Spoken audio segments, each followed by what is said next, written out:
stop everything. King Charles just publicly humiliated Sadiq Khan in a way no British monarch has challenged an elected official in living memory. And Khan's response, he essentially told the king to mind his own business. What happened next has thrown British politics into absolute chaos. This is not tabloid drama. This is a genuine constitutional collision between the Crown and London's mayor, and the fallout is still unfolding right now. If you care about what's really happening in Britain, stay with me. I'm breaking down everything. Here's where it started. Wednesday, 9:47 in the morning. A royal messenger arrives at City Hall carrying a formal letter from King Charles's private secretary. The contents, a direct, unmistakable rebuke of how London has been handling royal ceremonial matters. Now let's be absolutely clear about why this matters. British monarchs don't do this. They stay deliberately, carefully neutral on political matters. That's been the unwritten rule for decades. So when Charles puts pen to paper to criticize an elected mayor, something extraordinary has pushed him there.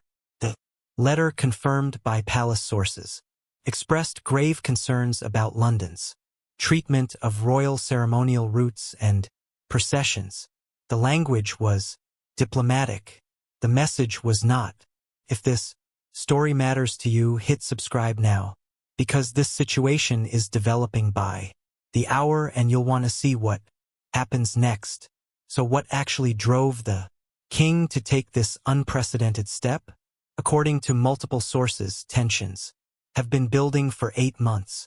Khan's administration has repeatedly clashed with palace officials over royal events. 3 specific incidents stand. First, trooping the color. Rehearsals. Routes were restricted without consulting palace security teams. Second, a Commonwealth diplomatic reception. Street closure requests were denied at the last minute, creating logistical chaos. Third, and this is the one that reportedly infuriated palace officials, an internal City Hall memo surfaced suggesting royal processions should be scaled back to reflect modern democratic values. That phrase landed like a grenade at Buckingham Palace. But the final breaking point, the Lord Mayor's show. Khan's team proposed rooting this 800-year-old tradition away from its historic pathway, the same route used since 1215. The justification, traffic management. Palace historians didn't buy. Neither did constitutional experts.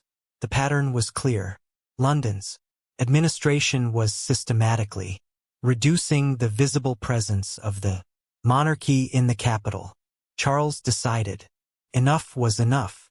What happened next will be studied in political science courses for years.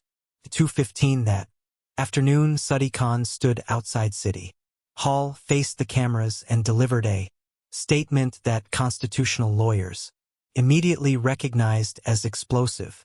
Nobody tells the democratically elected mayor of London how to run this city. Not unelected advisors, not aristocrats clinging to medieval privileges, and certainly not the monarchy. Read that again. A sitting mayor just publicly told the King of England to back off in language that deliberately invoked class warfare, using phrases designed to diminish royal authority. The response from Buckingham Palace was swift. Within hours, senior courtiers speaking anonymously but clearly authorized described the king as privately appalled by what they called Khan's extraordinary insubordination. Sources present at Emergency Palace meetings described the atmosphere as controlled fury. One senior advisor delivered the key quote, "His Majesty's patience has completely run out." Now, here's where this story transforms from political drama into constitutional crisis. At Wednesday evening's Privy Council meeting, King Charles reportedly made the most significant assertion of Royal authority since the abdication. Crisis of 1936. London belongs to all Britons, the king declared, according to multiple sources, present not to the political agendas of one individual. But Charles didn't stop at words. He activated constitutional mechanisms that have sat dormant for generations, provisions dating back centuries that give the crown oversight, authority over London governance in matters affecting the monarchy and national heritage. Legal experts are still analyzing the full implications. But here's what we know. Cons. Administration now faces enhanced scrutiny on any decisions affecting London's historic character, ceremonial matters or crown prerogatives. Palace. Appointed constitutional advisors will review major policy decisions in these areas. Has Khan been stripped of power? No. Has his authority been significantly constrained? Constitutional scholars say, yes. The strategic brilliance here is remarkable. Charles used existing constitutional frameworks, the very traditions Kchen tried to diminish to check the mayor's authority. He didn't override democracy. He outmaneuvered Khan. Within the system, the political consequences have been devastating for Khan. Within 90 minutes of the king's statement, financial markets responded. Sterling jumped 0.4% against the dollar. Investors interpreting royal intervention as a signal of returning stability. Conservative MPs launched a coordinated media offensive. Former Home Secretary Suella Braverman declared, "The king has done what Parliament should have done years ago, stood up for ordinary Londoners. But the damage inside Labour may be even worse." Moderate MPs terrified of association with Khan's constitutional confrontation began distancing themselves immediately. Carefully worded statements praised both democratic accountability and constitutional stability. Political code. For we're not with Khan on this one. The public response was overwhelming. The hashtag Defend the King trended globally for 6 straight hours. Number 1 in the UK, Canada, Australia, and New Zealand. Over 340,000 posts in the first 4 hours. An organic wave of monarchist sentiment that caught political observers off guard. Then came the polling data. YouGov surveys conducted Thursday showed 68% of Londoners believe Kchen overstepped his authority. Among previous Labour voters, 52% said they're reconsidering their support. Khan's approval rating collapsed from 47% to 34% in 5 days. The fastest male oral polling decline in London history. Protests materialized outside City Hall within 24 hours. Union Jack's Kchen must go. Chance images broadcast worldwide. For the first time since Khan took office in 2016, Conservatives lead in Greater London. Voting intention 36% to 33%. That's not just bad news for Khan. That's potential political realignment. But here's where this story takes its most damaging turn for Khan. Leaked documents obtained by multiple Fleet Street publications reveal something potentially career-ending. Internal City Hall memos dated 3 weeks ago show Khan's office received explicit warnings from senior civil servants that confronting royal prerogatives would trigger rarely used constitutional mechanisms. If these documents are authentic and legal, experts who've examined them say they appear to be, then Kchen knew exactly what he was provoking. Think about what that means. This wasn't a spontaneous defense of democratic principles. This wasn't an emotional response to perceived overreach. This was calculated. Kchen's team deliberately manufactured a constitutional crisis. Why? The leaked memos suggest an answer. One document from Kchen's chief of staff discusses leveraging progressive sentiment against traditional institutions as part of a strategy to raise Khan's national profile before the next general election. The memo explicitly mentions creating clear ideological separation from conservative monarchy-supporting positions. In other words, Khan's team planned to use the king as a political target. They thought attacking royal traditions would energize progressive voters and position Khan for bigger things. They catastrophically misread the British public. Constitutional lawyer Professor David Hughes told the BBC, if the mayor received explicit warnings and proceeded anyway, he's not defending democracy, he's exploiting constitutional tensions for personal political advancement. That's a profound abuse of his office. Inside City Hall, sources describe absolute chaos. Khan's deputy mayors have reportedly split into warring factions.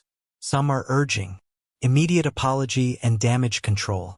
Others are pushing him to double down, arguing that retreat now would be political death. One leaked WhatsApp message from Deputy Mayor for Transport Seb Dance allegedly reads, "This is electoral suicide. We need damage control immediately or we're finished." Khan himself appeared visibly shaken during a routine transport announcement. Yesterday, he stumbled over prepared remarks. He refused questions about the royal intervention. Sources say he's barely sleeping, surviving on crisis meetings that stretch past midnight. One insider's assessment, he's watching his legacy disintegrate in real time. Meanwhile, Rishi Sunak is seizing this moment with surgical precision. Packed town hall in Kingston yesterday evening, the Prime Minister delivered a masterclass in political contrast. While others attack our institutions and disrespect our constitutional monarchy, we stand for stability, tradition, and the values that made Britain great. No personal attacks on Khan, no mockery, just steady leadership positioned against chaos. The polls reflect this strategy working. Conservatives have surged to 38% nationally, their highest in 18 months. Labour has collapsed to 31%, losing ground across every demographic.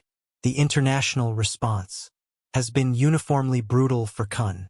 Canadian Prime Minister Justin Trudeau, typically cautious about Commonwealth politics, praised the monarchy's role in maintaining constitutional stability. Australian leaders from both major parties expressed support for King Charles. Even in New Zealand, where Republican sentiment has been growing, 61% of citizens approved of the King's intervention. The Commonwealth has sent a clear message: challenge the Crown at your own political peril. The next 72 hours are critical. Khan faces a potential no-confidence motion within his own party. Senior Labour figures are privately discussing whether to force him out before he damages the entire organization's electoral prospects. King Charles must decide whether to press his advantage or return to traditional neutrality. Further intervention risks accusations of political meddling, but silence might appear as weakness. Parliament returns Monday. Conservative MPs are preparing emergency debates on mayoral powers and constitutional oversight. Legal experts are examining ancient provisions, dusty clauses from centuries-old documents that could theoretically allow Parliament and the Crown to remove local officials who violate constitutional norms. Nobody believed these mechanisms would ever be seriously considered in modern Britain. Khan's confrontation has changed that calculus. This story raises profound questions about modern Britain. Did Sadiq Khan just commit career suicide by challenging the king? Or will he somehow survive this firestorm and emerge as a progressive hero? Did King Charles just remind modern politicians that the crown retains real constitutional power? Could this crisis actually strengthen the monarchy by demonstrating its continued relevance? And perhaps most importantly, what does this mean for the relationship between elected officials and constitutional institutions in 21st century democracies? We're monitoring this situation hour by hour. The developments are coming fast and the implications are enormous. I want to hear from you. Drop your thoughts in the comments below. Did Kun overstep his authority? Is the king overreaching, or is this exactly the constitutional check that was needed? If the story opened your eyes to what's really happening in British politics, share it with someone who needs to understand.